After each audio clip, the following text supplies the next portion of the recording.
Сәлем достар, менің арнама қош келдіңіздер. Сіздермен Гүлдина.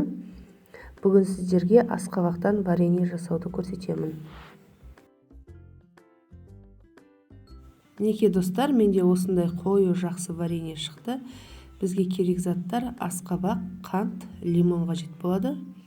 Алдымен асқабағымызды жақсылап тазартып, ішіндегі дәндерін алып, осылай төртбұрыштап тураймыз.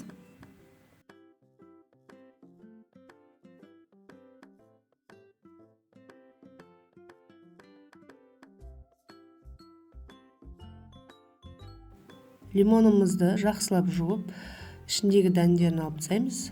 Видеодағыдай осылай төртбұрышты қылып турап аламыз.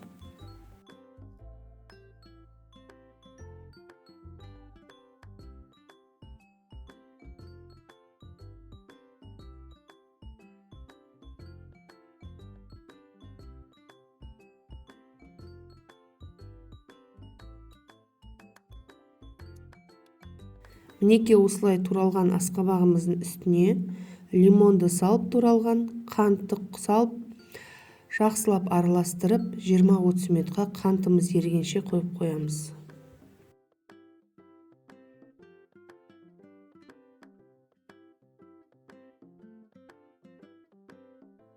Мінекей бізде 30 минут өтті, қантымыз жақсылап еріді. Енді отқа қойып, жақсылап қайнатамыз. Мінекей менде уже қайнай бастады. Астын басып, 20 минут қайнатып аламыз. 20 минут қайнағаннан кейін оттың астын сөндіріп, толық суығаннан соң тағы да 20 минут қайнатып аламыз. Жай отта. Мінекей менде 2 рет қайнатып болдым. Мінекей дайын болған вареньемізді мен блендермен езіп алам деп шештім.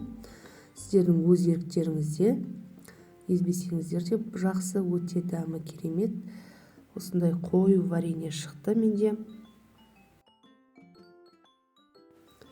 Жасалу жолы өте оңай.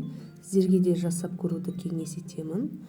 Видеоны соңына шейін қарағандарыңызға көп рахмет. Келесі кездескенше сау болыңыздар.